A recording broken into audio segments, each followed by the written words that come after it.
Alhamdulillahirabbil alamin, wassalatu wassalamu ala asyrafil anbiya'i wal mursalin wa ala alihi wa sahbihi ajma'in. Amma ba'du.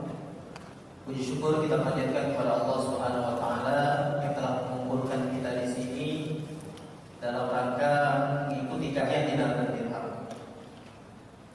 Labelnya kajian dinar dan dirham, tapi intinya kita sama-sama di sini untuk kembali kepada syariat Islam. Salawat dan salam semoga tercurahkan pada junjungan kita Nabi Muhammad sallallahu alaihi wasallam beserta para keluarga, sahabat dan para pengikutnya hingga akhir zaman. Baiklah, yang kami hormati Amir Zaim Saidi selaku pembicara pada hari ini. Insyaallah ini kajian yang sangat ditunggu-tunggu oleh warga Palembang. Ini kajian dinar dirham pertama di Palembang. Jadi yang teman-teman semua yang ada di sini adalah bagian dari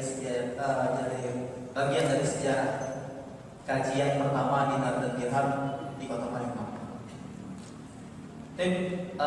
Langsung saja marilah kita buka kajian kita pada hari ini dengan sama-sama membaca ulumul kitab Al-Fatihah.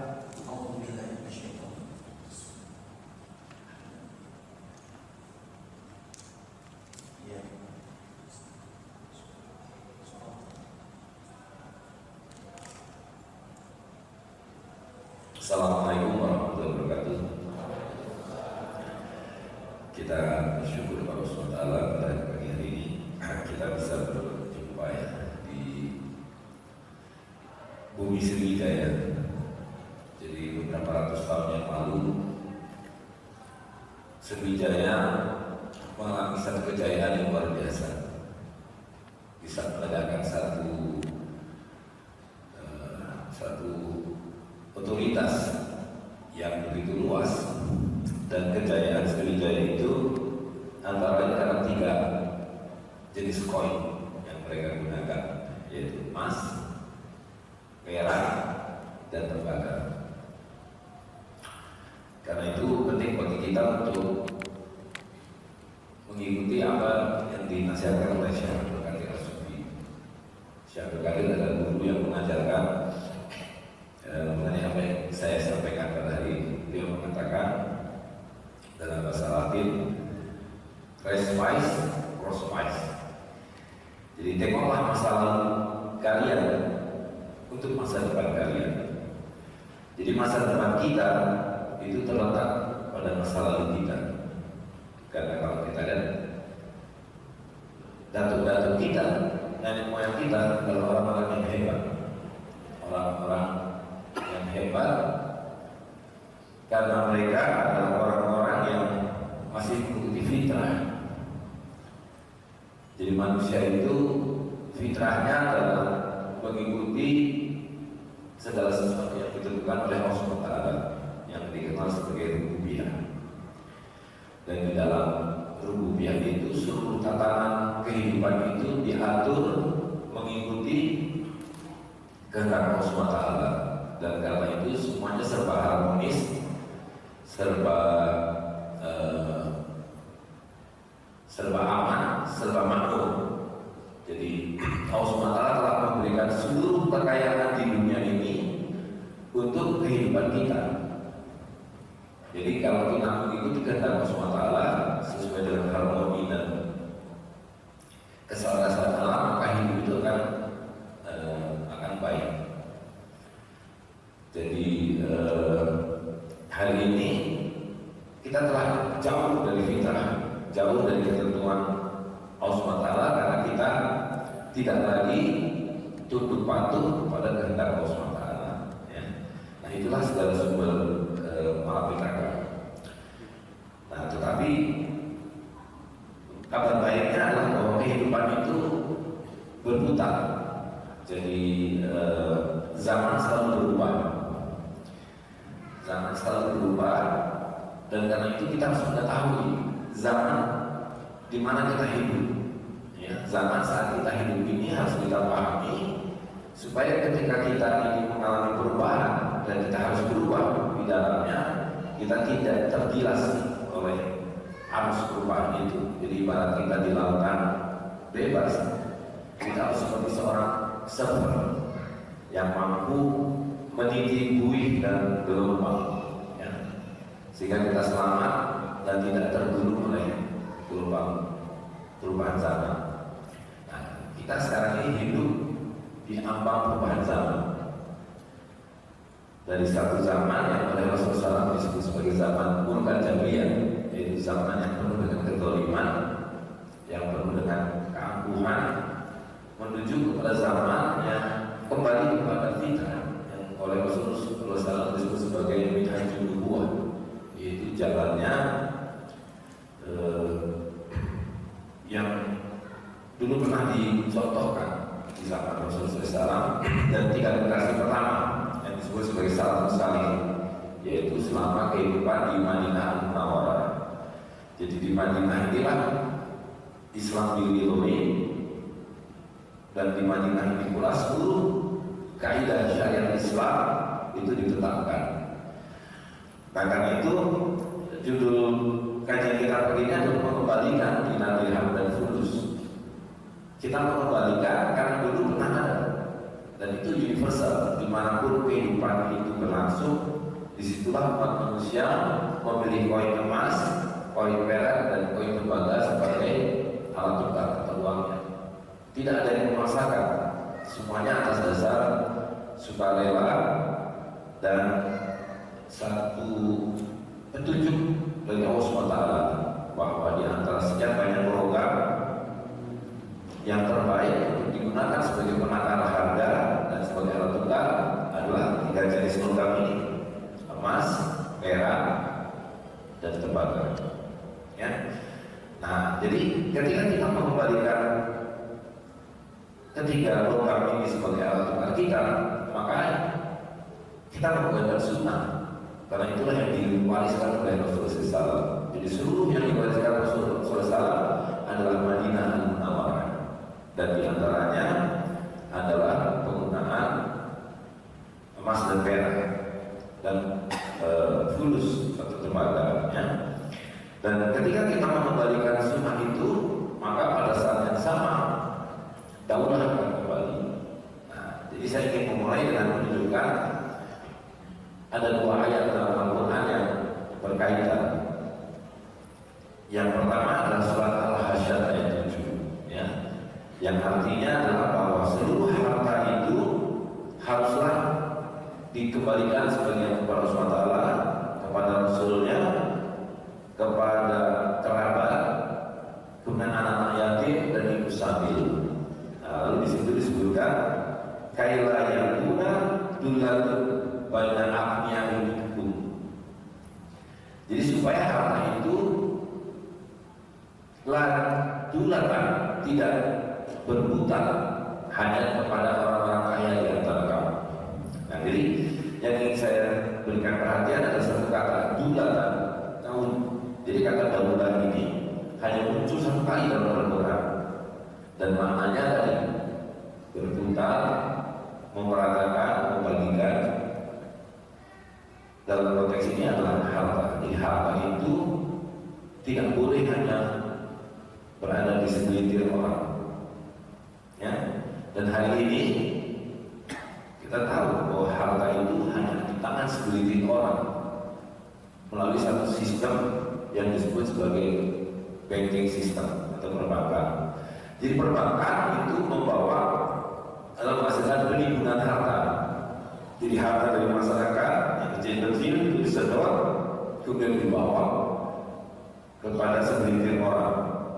Jadi uang menghasilkan uang, itu slogan hari ini, ya kan? Dan yang kedua, dalam surat At-Taubah 103, ini ayat yang sangat populer, yang bunyinya adalah khud, ya, khud min awali musawwadatan dan seterusnya. Jadi ambillah khud. Nah, ini juga satu kali muncul dalam Al-Quran, kata khud. Ambillah harta mereka, zakatnya, ya, atau sedekahnya, guna membersihkan dan menyucikan. Nah, jadi harta itu adalah milik Allah SWT, dan karena itu diperintahkan untuk diambil sebagian. Ya, nah jadi kata khud itu adalah perintah kepada Rasulullah SAW, dan ketika Rasulullah SAW tidak ada, maka perintah itu diberikan kepada para penggantinya, yaitu para ulil amri. Sehingga kita diperintahkan atiwa wa atiwasul wa ulil amri itu, taatilah Allah, taatilah Rasul dan para ulil amri kita. Nah, jadi dia di dalam kehidupan kaum muslimin itu hanya bisa berlangsung di bawah hukum syariat Islam manakala kaum muslimin berjamaah dipimpin oleh para amir atau para sultan. Dan ketika para amir dan para sultan yang memimpin, maka mata uang kita adalah emas, perak, dan tembaga. Dan dengan adanya para sultan dan amir inilah koin-koin itu diterbitkan dan diedarkan, dan kemudian zakatnya ditarik dan dibagikan.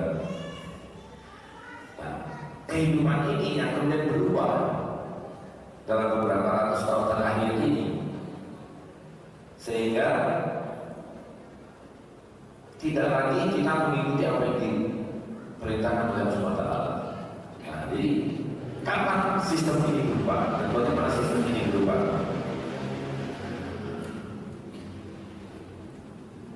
Nanti akan saya jelaskan, tapi saya ingin mengutip dulu beberapa hadis Nabi yang mengatakan bahwa pada satu zaman dinar dan dirham ini akan kembali. Ya, jadi Nabi mengatakan akan tiba satu masa di mana semua yang kamu miliki itu tidak ada gunanya, tidak ada manfaatnya karena kehabisan nilainya, kecuali dua, yaitu dinar emas dan dirham perak, atau emas dan perak. Dan pada saat yang sama Nabi juga mengatakan bahwa pada saat masa di mana nanti dinar dan dirham akan kembali, karena diperlukan untuk urusan duniamu dan urusan akhirat. Dan mereka yang tidak punya yang unik, yaitu dinar emas ini, dan yang putih, yaitu dirham perak, maka hidupnya akan susah. Nah, ini terkait dengan yang pertama, karena semua yang kamu miliki itu tidak ada nilainya. Baik, sekarang kita lihat ya, dari mana sistem hari ini muncul. Nah, saya mengutip pendapat dua orang. Yang pertama adalah namanya Mayer Rothschild. Ini salah satu orang yang membangun dan mendirikan sistem yang kami berlaku. Dia mengatakan, beri saya kontrol atau kekuasaan atas pasokan uang, dan saya tidak peduli siapapun yang membuat hukum. Jadi dia bilang, saya tidak peduli siapa yang jadi presiden, yang jadi perdana menteri, yang jadi anggota DPR, sepanjang pasokan uang ada di tangan saya. Ya, dan karena itu kemudian dia menciptakan satu sistem yang membuat pasokan uang itu dimonopoli oleh segelintir orang, yaitu para bankir. Dan yang kedua, di sini ada John Adams, salah satu presiden Amerika yang awal. Dia mengatakan ada dua cara untuk menguasai semua bangsa. Yang pertama adalah pedang atau dengan bedil, dengan ditodong, disuruh apa saja akan. Tapi yang kedua tidak perlu pedang, tidak perlu bedil, tapi kita berikan hutang, berikan hutang dan hutang sedemikian rupa sampai orang yang berhutang ini atau bangsa yang berhutang ini ya akan turun, disuruh apa saja, karena kalau tidak maka dia tidak bisa hidup. Nah, hari ini adalah zaman di mana tidak ada satupun negara yang tidak berhutang. Semakin besar negara itu, semakin hebat negara itu, semakin besar hutangnya. Amerika Serikat yang dibilang sebagai superpower zaman ini, inilah penghutang terbesar. Jepang, Jerman, Cina, Prancis dan seterusnya. Indonesia, hutang kita 5.000 triliun hari ini. Nah, yang perlu dipahami adalah ketika bangsa-bangsa ini semua menyatakan diri merdeka di sebuah negara, tidak ada satupun yang berhutang. Justru dengan adanya negara, berdirinya negara, itulah dimulainya hutang. Dan hutang yang semula merupakan urusan pribadi, orang yang hutang kepada pihak yang dihutangi, itu menjadi urusan publik yang tidak ikut ikutan berhutang, ikut tanggung hutangnya, karena dibuat basic system, ya kan? Pertanyaannya adalah pada siapa hutang-hutang ini diambil dan kenapa harus berhutang? Nah, ini tidak pernah ada yang memikirkan kenyataan-kenyataan seperti itu. Nah, jadi kalau kita lihat bahwa seluruh sistem modern ini yang disebut sebagai negara fiskal ini adalah memang sistem hutang piutang itu sendiri, dan sistem hutang piutang dalam hal ini adalah sistem hutang piutang yang dengan riba.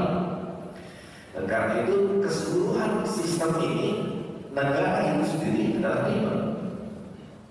Ya, yang kalau kita lihat terbagi dua, di mana yang biru di bawah itu yang kemudian didesain, yang dulunya tidak ada sebuah institusi politik yang sebagai negara, di mana pemerintahan dibentuk dengan cara orang-orang memilih pemimpinnya dengan undian seperti lotre yang kita kenal sebagai pemilu, ya kan? Dan pemerintah yang begini seperti ini tugasnya adalah satu, mengambil hutang, karena begitu negara didirikan hanya beruang, maka dia harus berhutang kepada para fakir.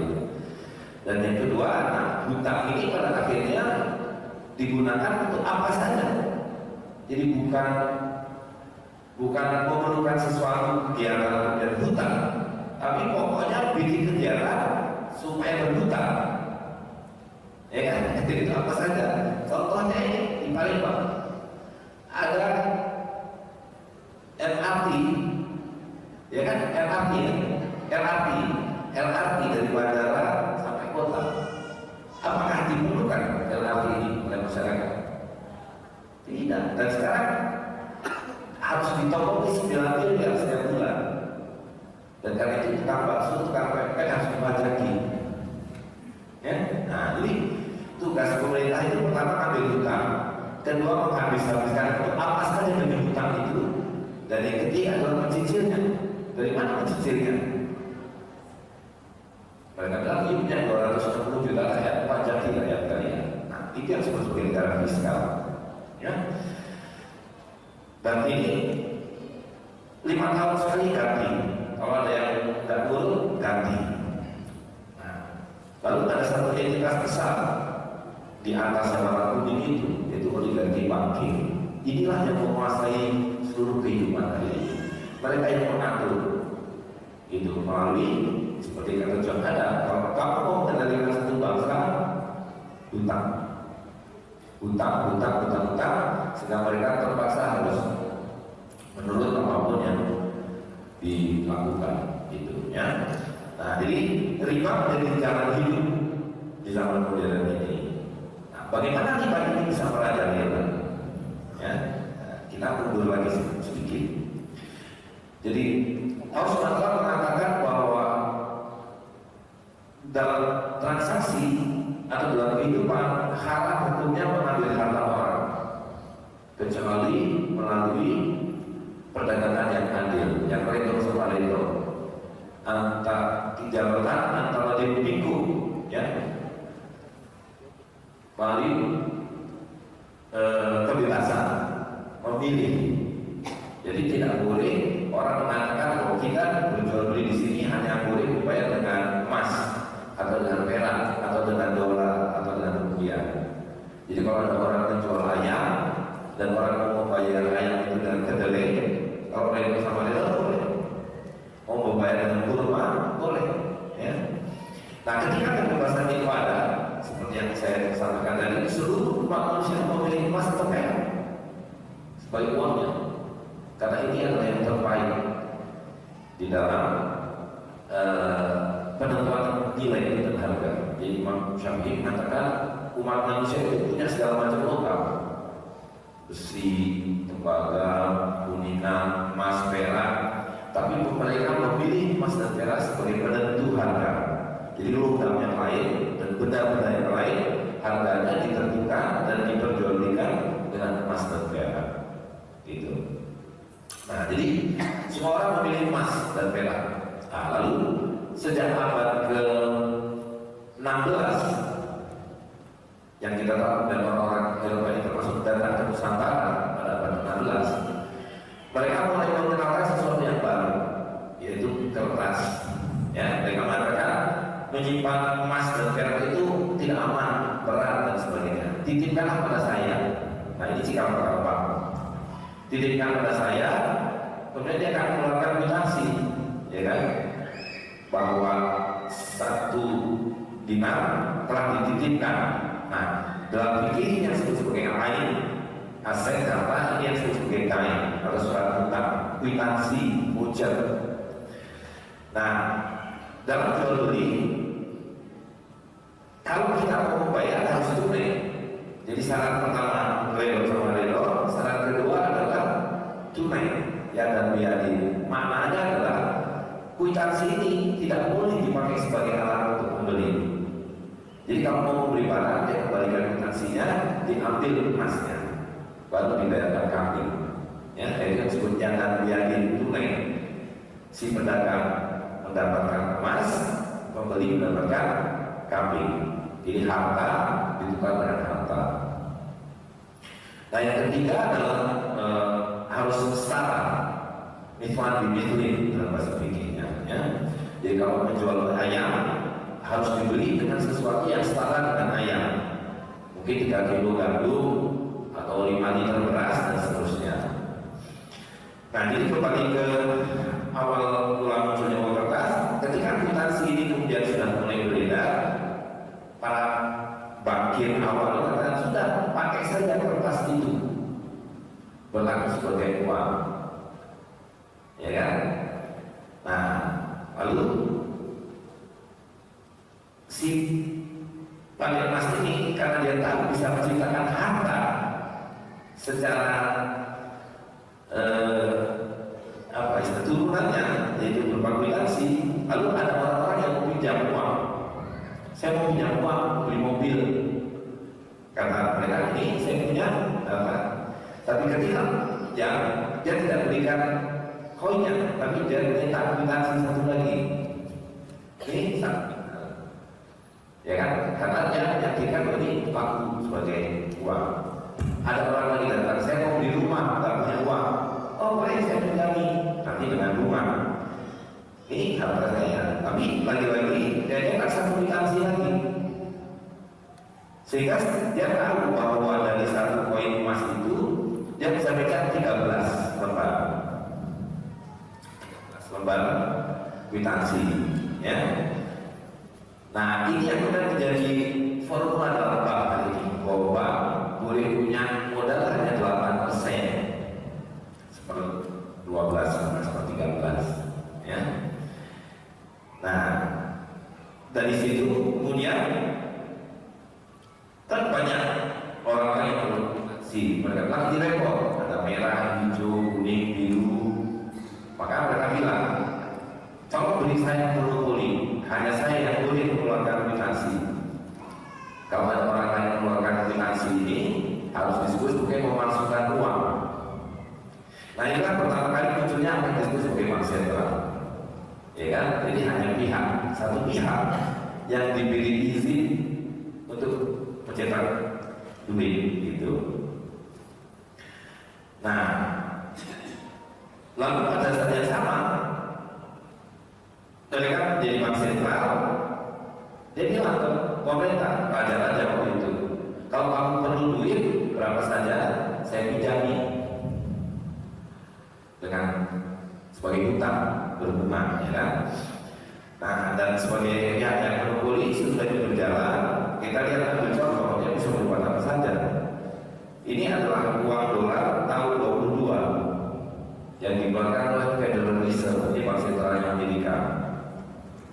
Ya, di sini sebagaimana saya sampaikan ditulis 10 dolar dalam koin emas yang harus dibayarkan emas itu kepada siapapun yang mengambilnya. Jadi kalau kwitansinya dikembalikan, emasnya diambil, harus diserahkan. Nah, tapi Amerika kemudian mengalami krisis ekonomi, krisis moneter tahun 29.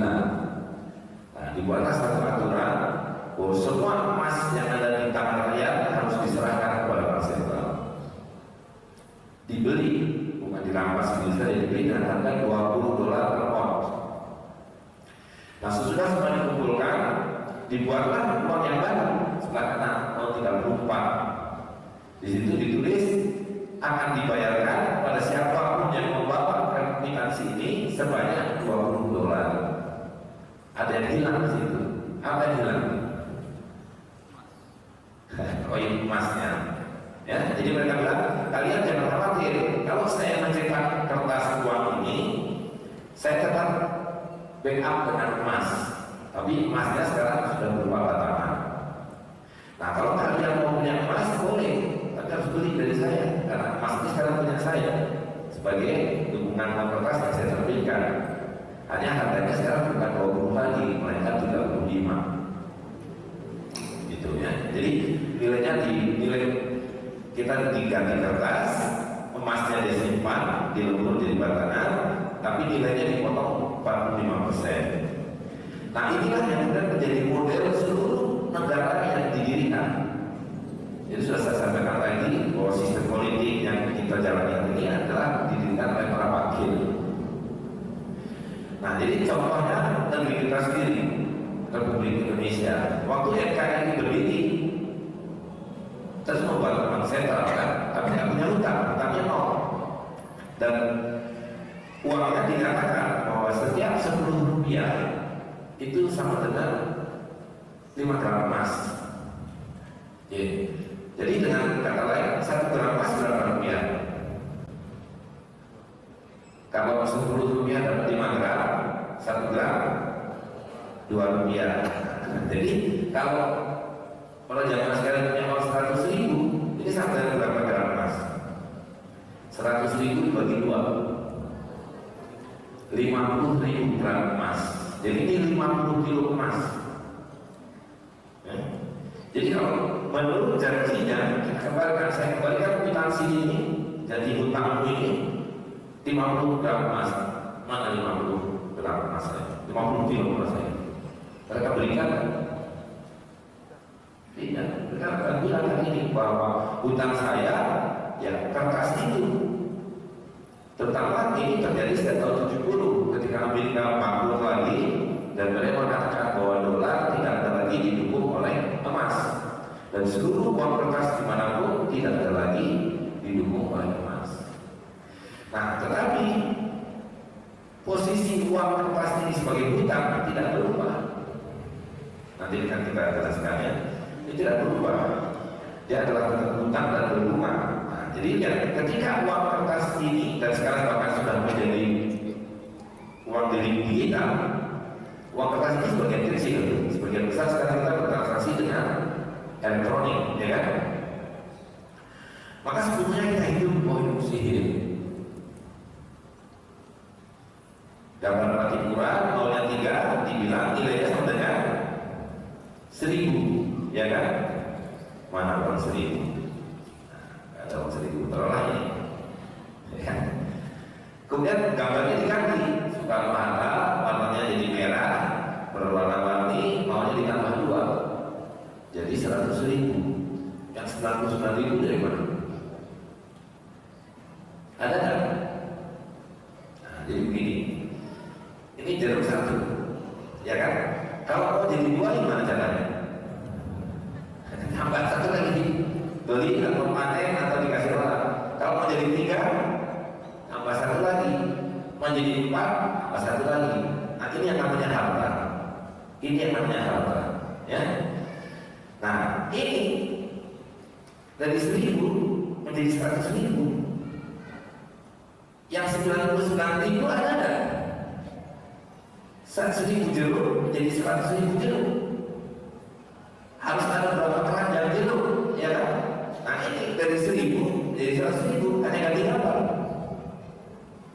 Lalu orang Amerika bilang, saya juga punya kertas bergambar, tapi kertas bergambar saya namanya dolar Amerika dan nilainya 14.000 kali lipat dari nilai kertas beneran. Betul kan? Jadi kalau kita ke Amerika bawa uang 100.000, maunya minimal 100.000. Saya mau beli air sebotol, dikasih nggak sama dia? Gak dikasih, bilang ini kertas nggak laku. Tapi siapapun datang sini dengan 100 ribu dolar, yang berarti sama 100 ribu kali 14 ribu, 1,4 miliar. Saya mau beli air saudara 1,4 miliar. Kita beli berapa banyak? Ya, terus di seluruh Palembang ini habis. Air botol ini kan dibayar dengan 100 ribu dolar. Dengan cara itulah seluruh kekayaan kita mereka habis. Mereka mau beli kayu karena berapa harga kayu kalian? Dia tinggal ketik, ya kan? 100 ribu dolar ketik, kita tebak kayu. Berapa harga pupuk kalian? 50 ribu dolar. Dia tinggal ketik 50 ribu dolar ketik, dan seterusnya. Ya.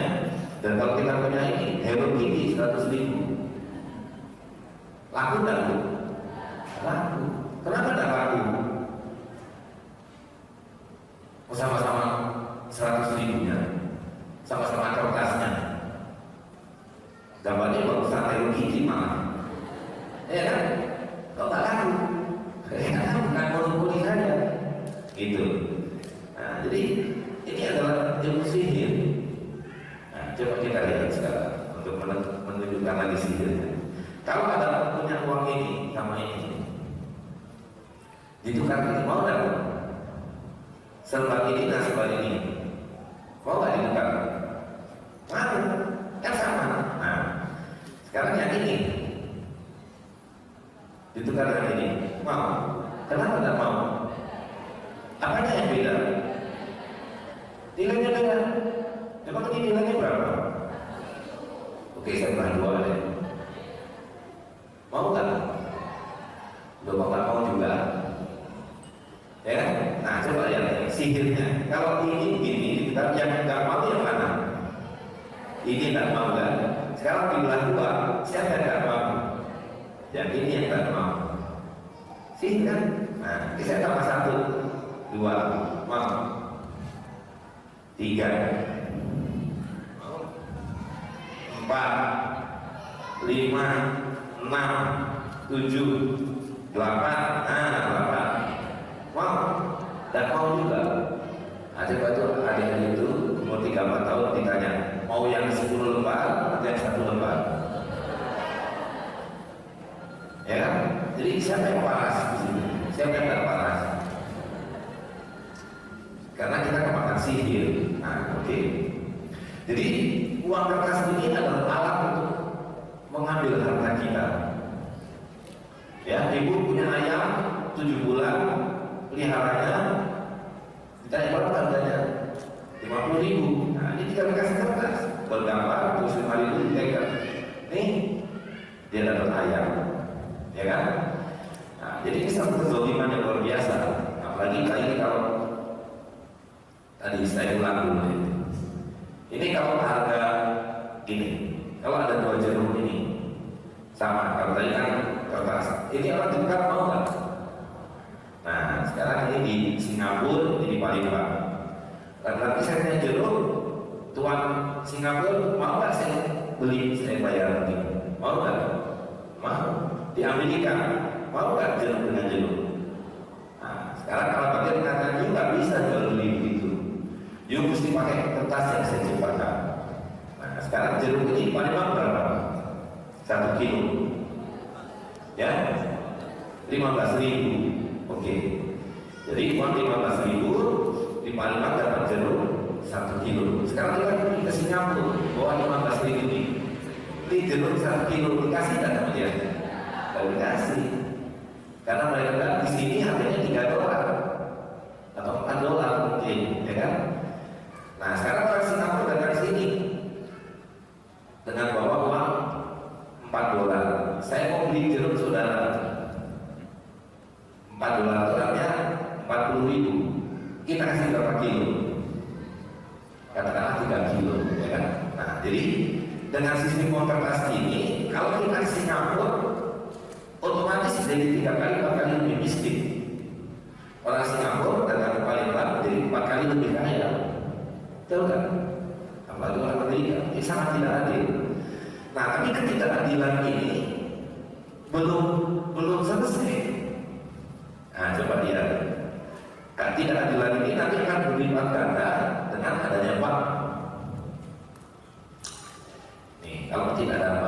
saya punya uang 100.000, dipinjam oleh Pak Dani.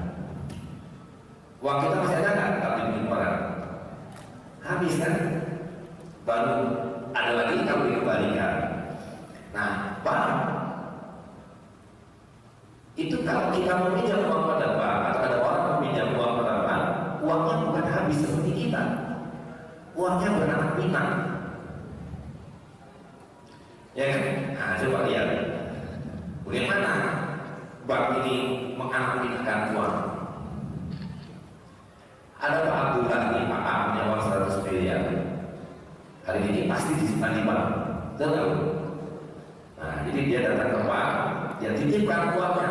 Saya nitip 100 miliar. Nah, waktu Pak Abdullah pulang, dia dikasih apa sama banknya?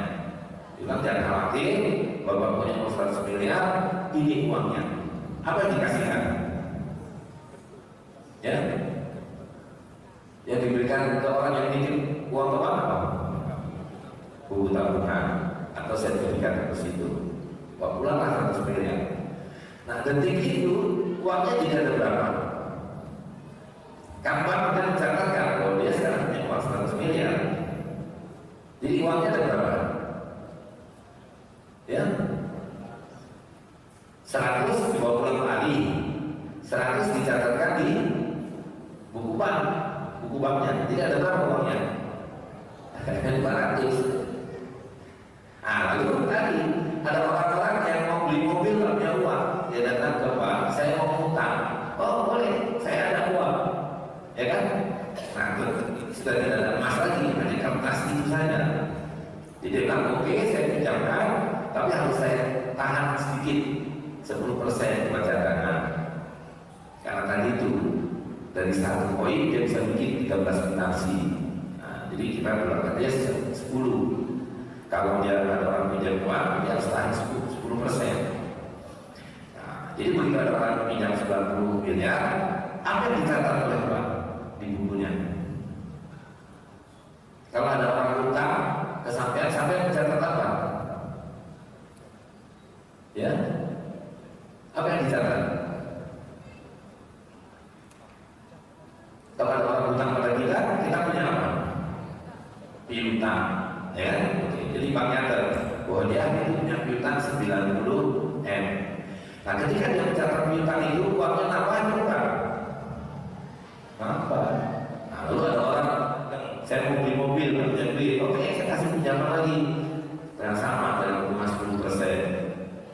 Dia catat lagi piutang, uangnya nambah bukan? Nambah. Jadi setiap ada orang hutang, bank itu mencetak uang di dalam kertas itu atau di komputer. Nah, jadi bank bisa melakukan itu 20 kali.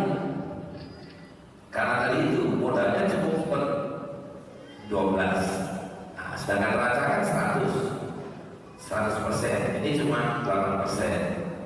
Nah, cara mengisi neracanya adalah dengan mengirim hutang atau membuat piutang. Jadi ya awalnya 200 miliar ditambah hutang yang dikirim 20 kali 90 ditambah bunganya 20 kali 9. Jadi total ada 2.180 miliar atau 2,1 triliun lebih. Nah, uangnya berapa tadi? Uangnya sebenarnya hanya berapa? Ya, 100 miliar. Jadi yang 1,208 triliun ada nggak uangnya? Nggak ada. Itu sebabnya kalau kita datang ke bank bersama-sama, ada nggak uangnya? Tidak ada. Uang itu kolaps, run katanya. Itu karena memang tidak ada. Itu sebabnya kalau kita nonton film Hollywood digambarkan bank itu dirampok, dijaga tentara, dijaga polisi, seolah-olah di situ ada harta, dan tidak ada harta. Gitu. Nah, jadi yang perlu kita pahami adalah akibatnya. Kalau di sini ada 1 jeruk, di sini ada uang 5.000, berapa harga jeruk ini? 5.000. Nah, sekarang jeruknya kan tetap. Terus ini digabungkan 20 kali lipat itu menjadi 100.000. Sekarang harga jeruk jadi berapa? Jadi 100.000. Jadi mereka bilang itu inflasi. partisipasi ini tidak ada. Ini adalah kebohongan akibat dari harta yang tidak ada yang dilakukan. Itu, nah itu bisa dibuktikan kalau kita punya perak ini, 1 dirham perak ini dapat seekor ayam dari zaman Rasulullah SAW, bahkan dari zaman Nabi Yusuf, bahkan dari zaman Ashabul Kahfi. Kita bisa tahu dari Al-Quran bahwa 1 koin perak itu bisa dipakai untuk membeli barang yang sampai itu tidak berubah jumlahnya. Begitu juga dinar emas, 1 dinar emas ini zaman Rasulullah SAW bisa diberikan 1 sampai 2 ekor kambing. Hari ini juga bisa diberikan 1 sampai 2 ekor kambing. Ya kan? Nah, banyak kan ada uang kertas. Ini yang Rasulullah SAW tadi sampaikan. Semua yang kamu miliki tidak ada gunanya, tidak akan ada nilainya kecuali emas dan perak. Tahun 97 sebelum Krismon itu, kalau yang sudah ada sejarah pasti ingat. Kalau ada uang 100.000, nah dulu nggak ada uang 100.000, itu kalau diberikan telur dapat 50 kilo. Harga telur cuma 2.000. Sekarang harga telur berapa? 20.000. Jadi kalau 100.000, uangnya sama-sama 100.000, telurnya sama-sama itu juga. Dapat berapa kilo? 5 kilo. Nah yang 45 kilo kemana? Betul nggak tuh? Duitnya sama, telurnya sama. Dulu 50 kilo, kenapa sekarang hanya dapat 5 kilo? Itulah 45 kilo yang dirampok, yang dirampas. Itu sebabnya Nabi mengatakan, kalau kamu tidak punya dinar dan dirham, itu susah. Itu makin susah atau makin mudah? Makin mahal, makin murah. Makin mahal. Sedemikian rupa sehingga orang-orang Singapura, orang-orang Jepang, orang-orang Eropa tidak mau kawin, tidak mau punya anak, tidak mau berkeluarga. Karena hidupnya susah, punya anak mahalnya bukan main. Ya kan Bu? Sekarang kita pun begitu, punya anak 1, punya anak 2, udah capek, mahal, tak bisa biayai sekolah dan seterusnya. Ya, ini semua adalah karena riba. Gitu. Nah, jadi ini yang perlu kita pahami bahwa zaman kita hidup ini adalah zaman di mana seluruh kehidupan kita dikendalikan oleh riba. Karena tadi semua sistem yang tidak ada. Nah, tapi Nabi mengatakan bahwa dinar dan dirham ini kelak akan kembali, karena ini kalian perlukan untuk hidup kalian di dunia dan di akhirat. Ya, dan sekarang dinar dan dirham sudah kembali. Nah, jadi apa makna kembalinya dinar dan dirham? Bahwa dengan dinar dan dirham ini maka kita kembali bisa mengambil daulah. Daulah, bahwa semua kita kontrol dan kita tidak dikontrol oleh satu pihak. Yang kata Rothschild tadi, biarkan saya mengontrol mata uang, maka saya tidak peduli apa-apa yang terjadi. Dan itu yang sudah berlangsung sampai hari ini. Nah, coba kita bandingkan. Jadi ketika dulu Islam mulai berkembang, sudah Khulafaur Rasyidin dan Bani Umayyah. Nah, Islam mulai berhasil mengambil kemenangan pertama dari Persia. Jadi pada waktu itu yang berkuasa ada 2, kekuatan Romawi Katolik dan kekuatan Persia Majusi penyembah api. Ya, nah pada waktu itu uang adalah masih di bawah 2 daulah ini, yaitu kekuasaan Romawi dengan uang emasnya dan kekuasaan peraknya. Nah, sampai satu titik ada khalifah namanya Malik bin Marwan. Nah, Malik bin Marwan mengatakan sudah saatnya kita harus berdaulah. Dan karena itu begitu dia memenangkan pertarungan dengan Romawi, dia mengubah mata uang.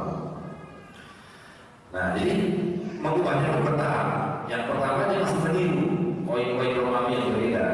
Jadi koin Romawi yang beredar waktu itu bergambar salib di satu sisi, di sisi yang lain bergambar Kaisar Romawi, yaitu Heraklius dan anaknya.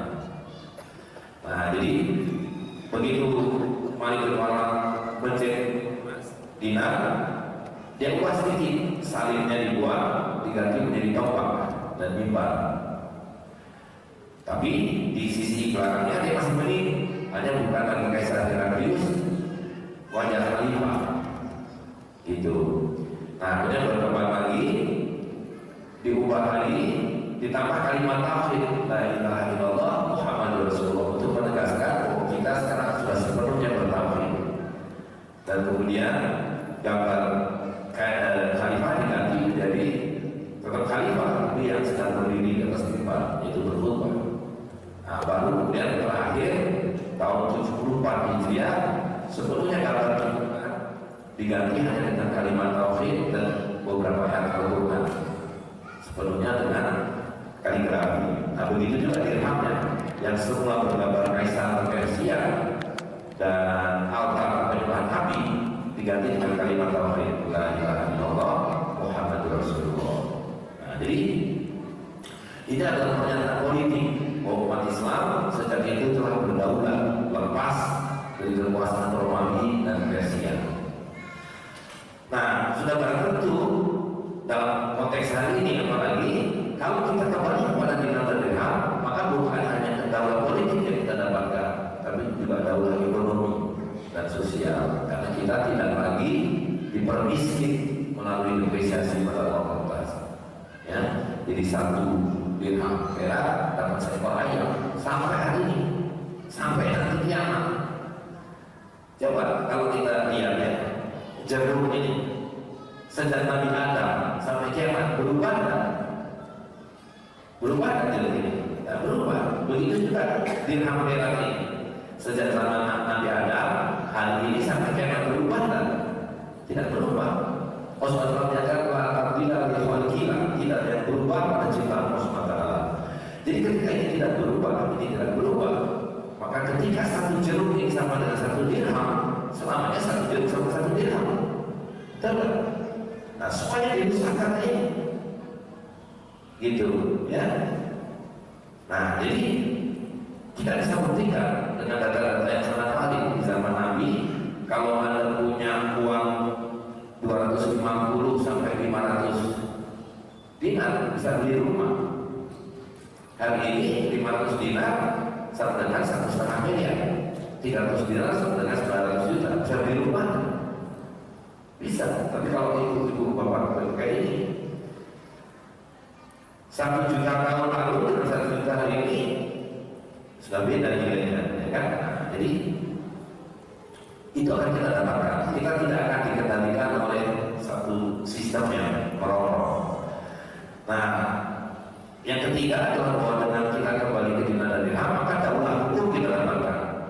Karena seluruh hukum yang berkaitan dengan nilai dan itu ditetapkan oleh Rasulullah dalam dinar dan dirham. Jadi kapan kita harus memotong tangan pencuri? Berapa banyak denda yang harus dibebankan kalau seseorang membunuh? Ya, dalam hukum kisos, dalam hudud, dalam mahar, berapa sih mahar yang harusnya dibayarkan? Ya kan? Nah, itu semua kita kembalikan, gitu. Jadi ada yang wajib, ada yang sunnah. Nah, contohnya mahar ini kan sudah hilang tradisinya. Kita menyebutnya sekarang mahar itu apa sih? Kita menyebutnya mas kawin kan? Gak pernah disebut sebagai mukena kawin. Tapi sekarang rata-rata orang maharnya adalah seperangkat alat sholat atau mukena. Itu. Padahal sunnahnya mahar itu ya apa? Yaitu emas atau perak. Itu. Jadi Rasulullah SAW itu membayarkan maharnya 500 dirham. Nah, tapi Imam Malik mengatakan 500 dirham itu waktu itu setara dengan 50 dinar. Wah, itu besar. Kalau 50 dinar itu sekarang kita 150 juta. Mau nggak boleh kasih mahar 50 dinar? Ya kan? Tapi Imam Malik mengatakan saya tidak setuju kalau ada seorang perempuan yang dinikahi dengan mahar kurang dari 1/4 dinar. Nah, jadi kurang 1/4 dinar saja cukup. Gitu. Nah, lalu yang terakhir misalnya untuk jual beli, ya, untuk memenuhi 3 rukun jual beli tadi itu harus dengan komoditi yang terbaik adalah emas dan perak. Nah, jadi lihat apa yang terjadi dalam beberapa katakanlah 100 tahun terakhir, ini baru 100 tahun terakhir, belum lama, ya kan? Para bakir memecah belah seluruh umat manusia itu beredarkan. Ini yang mana yang Prof. Syarif bilang tadi. Ya, kalau sekarang ini ada 190 bangsa atau negara Israel, dan ke 150-nya itu diciptakan ilusi, sihir tadi itu dengan uang fiat. Namanya beda-beda, uang kertas, dolar, yen, euro, ringgit, dan seluruhnya. Dia ada 150 bangsa dengan 150 sihir. Gitu. Nah, kalau kita kembali kepada dinar dirham, maka kita kembali seperti dulu. Cukup dengan 3 alat tukar ini, yaitu emas, perak, dan tembaga. Dan kita kembali menjadi satu umat, menjadi satu daulah, dan menerapkan satu sunnah, yaitu sunnah Rasulullah SAW. Saya kira demikian Bapak Ibu sekalian, mengantar penjelasan mengenai kenapa kita harus kembali kepada dinar dirham. Dan selanjutnya mungkin ada sesi tanya jawab. Assalamualaikum warahmatullahi wabarakatuh. Apakah menyimpan uang kertas kena zakat? Karena sejatinya uang kertas adalah sihir, bukan uang real. Yang kedua, bagaimana cara naik haji atau umroh menggunakan dinar, sedangkan travel haji umroh sekarang masih menggunakan rupiah? Apakah perlu saya rupiahkan kembali dinar saya? Ya, naik haji nggak bisa dari dinar dirham. Naik haji mungkin naik pesawat, naik Boeing. Kan? Nah, kalau untuk membayar tiketnya, nah, itu baru bisa. Kalau ada yang mau. Nah, persoalannya sekarang yang menguasai transportasi dan bisnis haji siapa? Ya kan? Gitu. Jadi persoalannya di situ. Bukan tidak bisa, mereka tidak mau. Itu. Nah, karena itu yang bisa kita lakukan adalah ya kita mencari upaya bagaimana supaya bisa uang kita berupa dinar dirham dan kita bisa naik haji. Ya kan? Kalau ada biro travel swasta yang disediakan, ya alhamdulillah. Kalau belum ada, ya kita cari supaya ada. Gitu. Nah, lalu yang kedua terkait dengan soal apa ini Mas? Pertanyaan yang sebelumnya.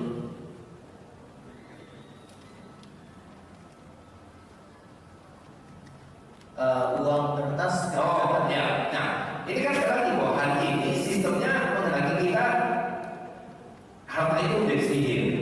Nah, ada ulama-ulama yang mengatakan bahwa kewajiban zakat itu jadi hilang karena ini bukan ain. Nah, tapi kalau begitu, ya lalu tidak ada harga zakat. Ya kan? Nah, maka yang harus dilakukan adalah bahwa sekali lagi sama dengan yang tadi saya jelaskan, harta yang batil ini harus diubah dan ditunaikan dengan yang hak. Jadi kalau harta kita masih berupa uang kertas atau saham atau sesuatu yang tidak real, membayarkannya harus dengan yang real. Yang tadi saya sampaikan tidak sah membayar zakat dengan uang kertas, harus dibayarkan dengan ain. Kalau hartanya kurma, bayarnya pakai kurma. Hartanya kambing, bayarnya pakai kambing. Hartanya kelapa sawit, bayarnya pakai kelapa sawit. Nah, kalau hartanya berupa kekayaan moneter, walaupun itu masih merupakan uang kertas, maka harus dibayarkan dengan rukun. Makanya tadi saya sampaikan, itu yang pertama harus lakukan, menjalankan yang wajib, tunaikan zakat hanya dengan emas dan perak. Gitu. Ya. Dan sebaliknya, kalau harta kita sudah berupa emas dan perak, tidak sah membayarkan dengan yang batil. Itu kaidah fikihnya begitu. Jadi yang batil diubah menjadi yang hak itu boleh, tapi yang hak diubah menjadi yang batil ya tidak boleh. Gitu. Lanjut. Okay. Ustaz Amir Zaidi, bagaimana kami sebagai orang awam saat bermuamalah yakin bahwa dinar dan dirham yang kami terima asli?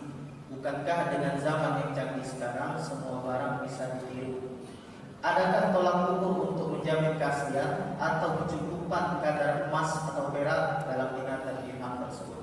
Ya, pertama karena itu emas dan perak ini harus diterbitkan oleh pihak yang berwenang supaya terjaga takaran dan timbangannya. Jadi pihak yang berwenang ini siapa? Pihak yang berwenang adalah al-Qiblah wa al-Rasul wa ulil amri minkum, yaitu para amir dan para sultan. Ya. Nah, jadi kalau sekarang ini ada sultan, ada amir yang tidak menjaga dinar dan dirham, ya dia bukan sultan. Namanya Sultan Jorgi atau Sultan Saladin. Bukan sultan. Sultan itu harus ada koin emas dan peraknya, dan di situ ada namanya. Sultan Izzuddin Bantilan kedua, Sultan Huzrin Hud, Sultan Orkes Effendi atau Amir Tiwan Raya Siregar dan seterusnya. Ya, jadi Ketika poin-poin itu ada nama otoritas yang menerbitkannya, itu adalah poin aman. Dan itu sekarang ini dilakukan melalui wakala. Nah, jadi itu yang pertama. Yang kedua, bahwa emas dan perak itu tidak bisa dipalsu. Tidak bisa dipalsu. Bagaimana memalsu emas? Pernah dengar ada emas palsu? Tidak ada. Tidak bisa dipalsu karena Allah SWT sudah menentukan bahwa emas itu punya berat jenis sekian, tembaga berat jenis sekian, perak berat jenis sekian. Maknanya adalah antara volume dan beratnya sudah tertentu. Jadi kalau dicampuri perak, ya ketebalannya berubah, warnanya berubah, ukurannya berubah. Gitu. Jadi emas hanya bisa ditiru, dicurangi dengan dicampuri logam lain, dan begitu dicampuri logam lain berubah. Tidak mudah diketahui. Nah, kalau pengen tahu persis tentu ya harus ditimbang, ditakar, diperiksa keturunannya. Tapi itulah tugas para sultan untuk memastikan bahwa takaran dan timbangannya benar. Gitu. Nah, jadi sekali Bapak Ibu sudah punya yang asli ini, kalau ada yang dicurangi pasti mudah diketahui. Gitu. Dan belum pernah ada emas palsu itu, tidak ada emas palsu. Berikutnya.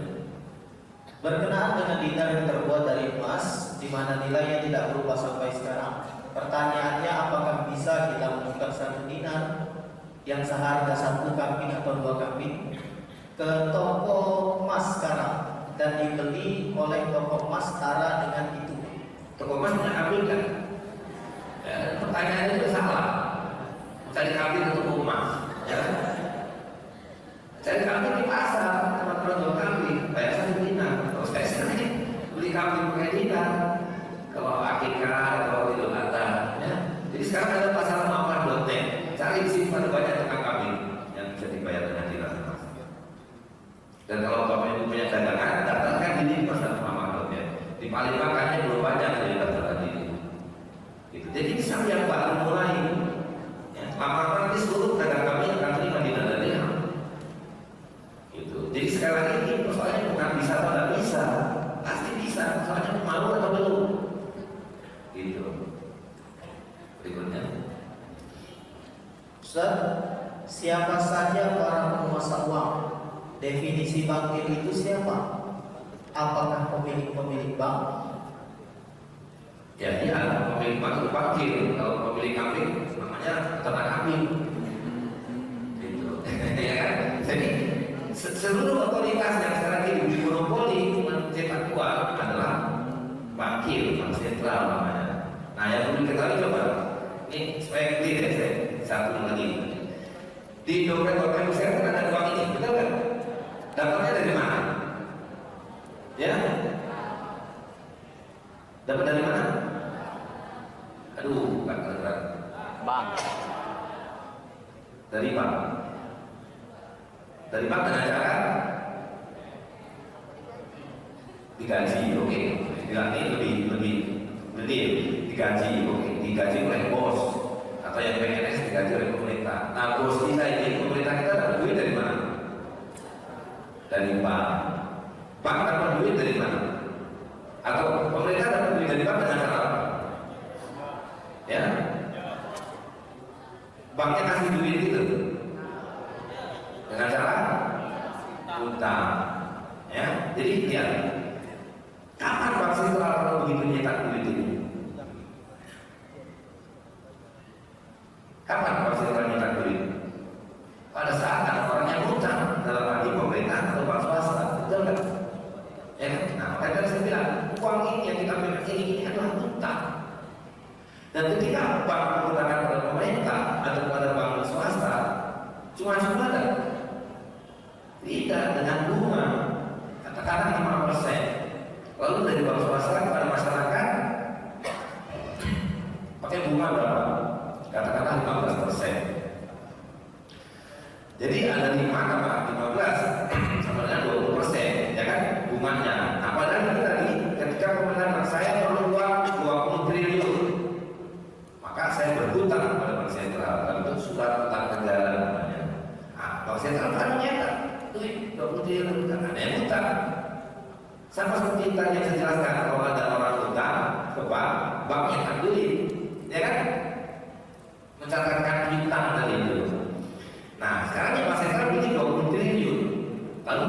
triliun, sama kita ada bunga 20%, seperlimanya. Berapa? Seperlima dari 20 triliun. 4 triliun. Ada nggak uang yang 4 triliun? Nggak ada, yang dicetak cuma 20 triliun, tapi ditambahkan bunga. Itu sebabnya pasti runtuh. Karena terus digelembungkan dari sebab yang tidak ada. Gitu, ya. Nah, jadi uang kertas ini adalah utang berbunga. Makanya jual beli dengan utang berbunga tidak sah. Gitu, ya. Tadi pertanyaannya apa ya sampai ke situ?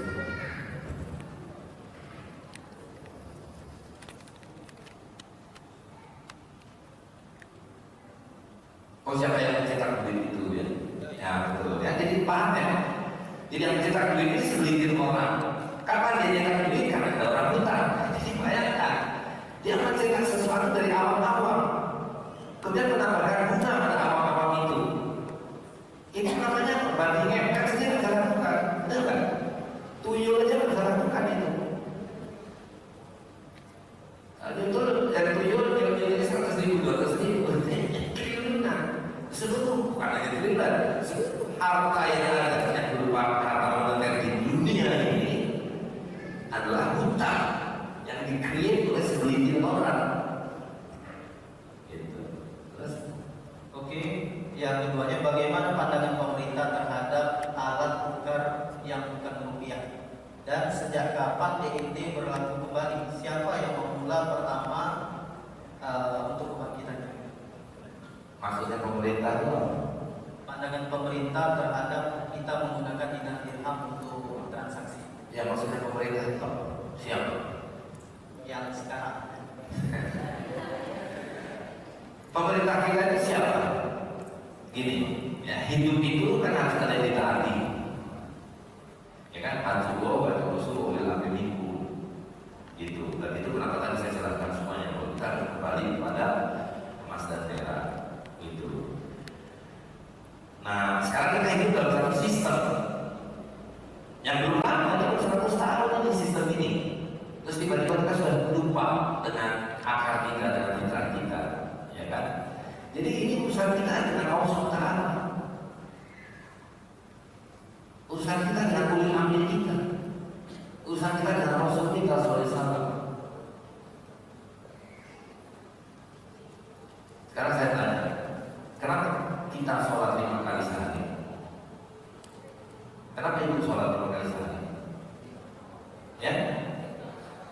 Perintah dari Allah SWT. Ada SK Presiden suruh sholat 5 kali sehari. Ada undang-undang yang mengatakan bahwa kalian wajib sholat 5 kali sehari. Kenapa? Karena kita taat atas perintah Allah SWT. Sekarang Allah SWT mengatakan tinggalkan riba. Karena riba itu haram dan aku kurangi riba. Kenapa kita taat itu?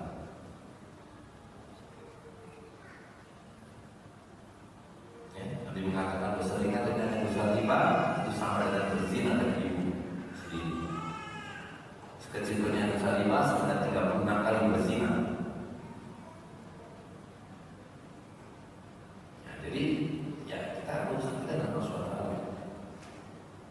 Jadi pertanyaan lagi bisa atau tidak bisa, ya kan? Jadi mau atau tidak? Kita tunduk patuh pada Rasulullah atau tidak? Ustaz, harga emas saat ini nilainya kurang lebih 1 gram itu 700 ribuan saat ini. Dan ada kecenderungan naik dan turun. Sedangkan harga dirham itu kurang lebih 73 ribu rupiah. Apakah satu saat harga dirham akan naik dan turun? Apa yang menyebabkan harga dinar dirham itu naik turun? Jadi sekali lagi pertama kita harus mulai berubah mindset ya. Kita jangan lagi melihat dinar dan dirham itu berapa harganya, tapi satu dinar itu dapat apa, satu dirham itu dapat apa.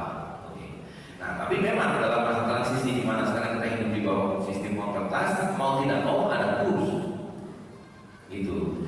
Nah, tapi cara yang benar melihat kurs itu juga berapa dinar sama dengan berapa dirham. Nah, itu saya bisa rujuk. Di zaman Rasulullah SAW, satu dinar itu dapat 10 dirham. Zaman Khulafaur Rasyidin 1 dinar dapat 12 dirham. Lalu di masa sesudahnya sama ratusan tahun itu 1 dinar dapat 14 atau 15 dirham. Nah, jadi menurut saya yang paling wajar 1 dinar ini sampai dengan kira-kira 15 dirham. Jadi, nah kalau kita kembali merujuk pada uang kertas, kalau cara berpikir kita begitu, kalau 1 dinar itu 3 juta, maka 1 dirham harusnya berapa? Kalau 1 dinar dapat 15 dirham, 3 juta dibagi 15, yaitu 200 ribu. Jadi kalau sekarang dirham itu 75.000, dirham itu murah sekali apa mahal? Atau murah sekali. Inilah kesempatan bagi umat Islam untuk memiliki dirham sebanyak-banyaknya, memiliki perak sebanyak-banyaknya. Karena tidak mungkin emas yang turun dari kacamata uang kertas. Tidak pernah ada sejarah uang dan emas itu turun. Walaupun yang terjadi sebenarnya kan uang kertas yang terus merosot. Gitu. Jadi pasti dirhamnya akan mengejar emas kembali kepada fitrahnya 1/14. Tapi kapan itu terjadi? Alam. Gitu. Tapi bahwa ini perak itu murah sekali, sangat murah. Itu. Dan satu lagi, cara melihat mata uang.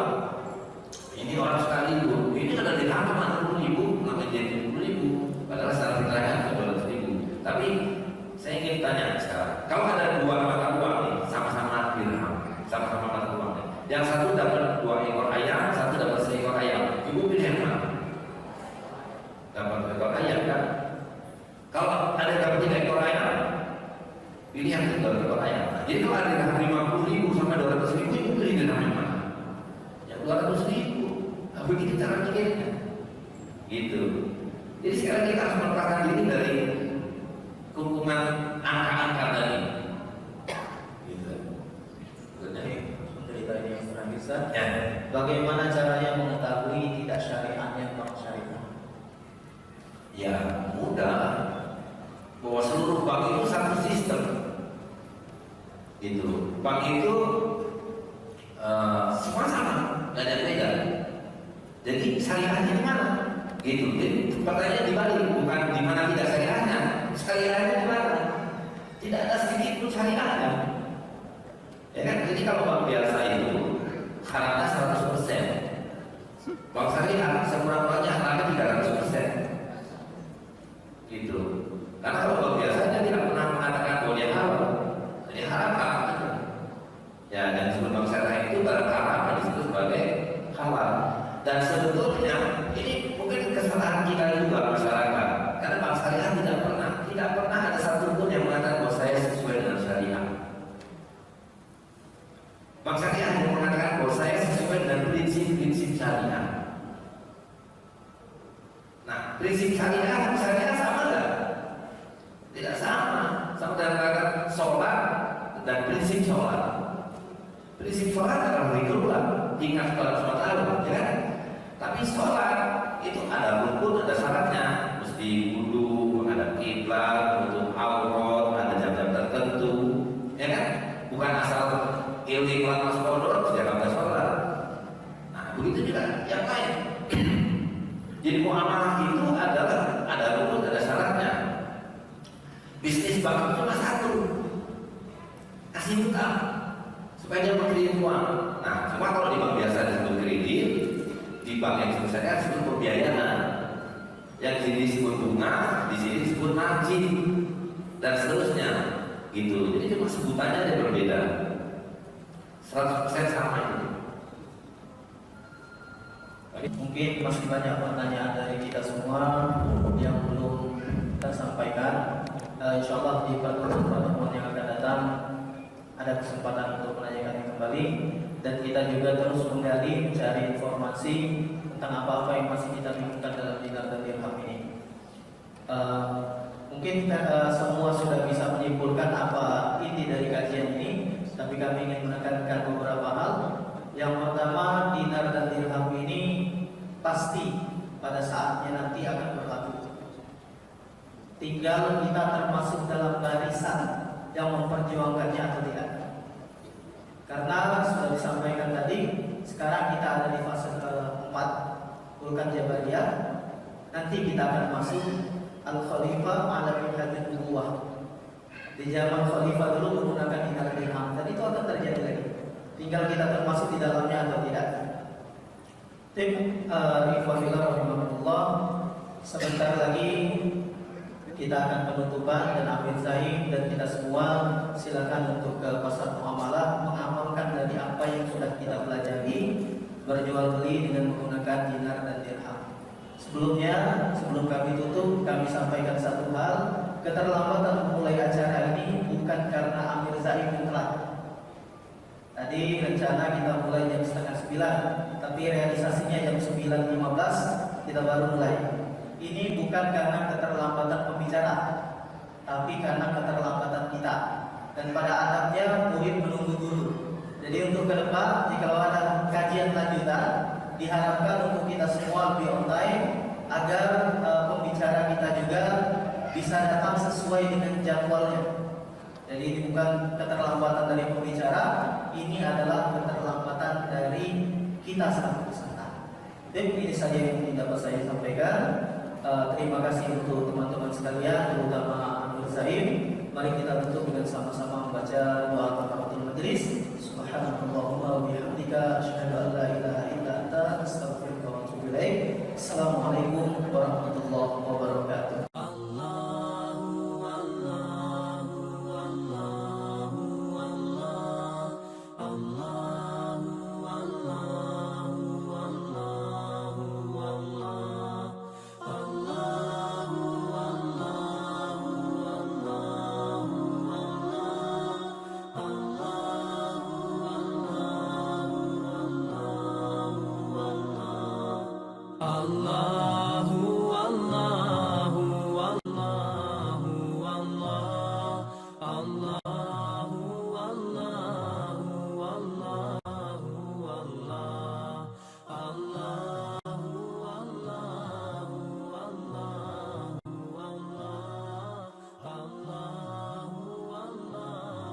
Jadi Rasulullah SAW menyatakan bahwa akan datang satu zaman di mana dinar dan dirham ini akan kembali diperlukan, baik untuk urusan dunia kita maupun urusan akhirat kita. Maknanya adalah bahwa kita hanya bisa menyelamatkan harta kita, menghalalkan transaksi jual beli kita, dan juga menghalalkan cara pembayaran zakat kita dengan dinar dan dirham.